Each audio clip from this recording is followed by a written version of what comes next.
Dragi prijatelji, predsjednica Europske komisije Ursula von der Leyen u sredu se svojim prvim govorom o stanju Unije, takozvanim State of the Union, obratila javnosti u Europskom parlamentu. To je bila prilika za osvrt u kojem se osvrnuo na izazove i postignuća u ovoj godini. Godini bez presedana i usporedbe. Godini u kojoj smo uvidjeli sva naša ograničenja i ranjivost života na koje smo naviknuti. Predsjednica je naglasila kako su europska proračunska sredstva, točnije EU sljedeće generacije, jedinstvena prilika da planski pokrenemo promjene, a ne da reagiramo nakon katastrofičnih dokaza ili nakon nečijih zahtjeva. Europa ima sve što nam je potrebno: viziju, plan, investicije. Predstavljena je vizija u budućnosti zelene, digitalne i zdrave Europske unije. Predstavila je viziju bolje, snažne Europe koja ulaze i osnažuje naše 4 temeljne slobode.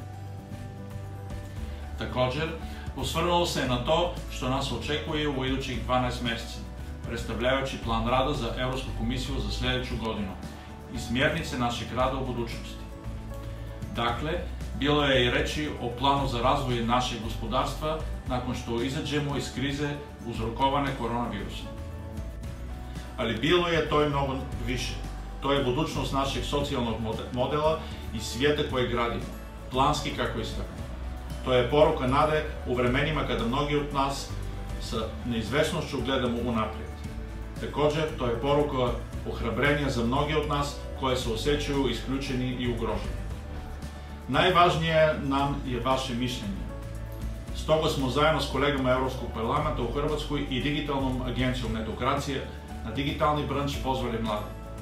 Rasprava je bila korisna, te vas pozivamo da pogledate i poslušate na Facebook stranicama predstavništva Europske komisije i Europskog parlamenta. Pozivam vas sve i da posjetite naše ostale mrežne stranice i upoznate se sa našim idejama i planovima. Na kraju, rečima predsjednice von der Leyen, Europa će biti onakva kakvu želimo da bude. Ne smijemo se ucrnjavati, već je graditi da bude jače i svijet u kakvom želimo živjeti.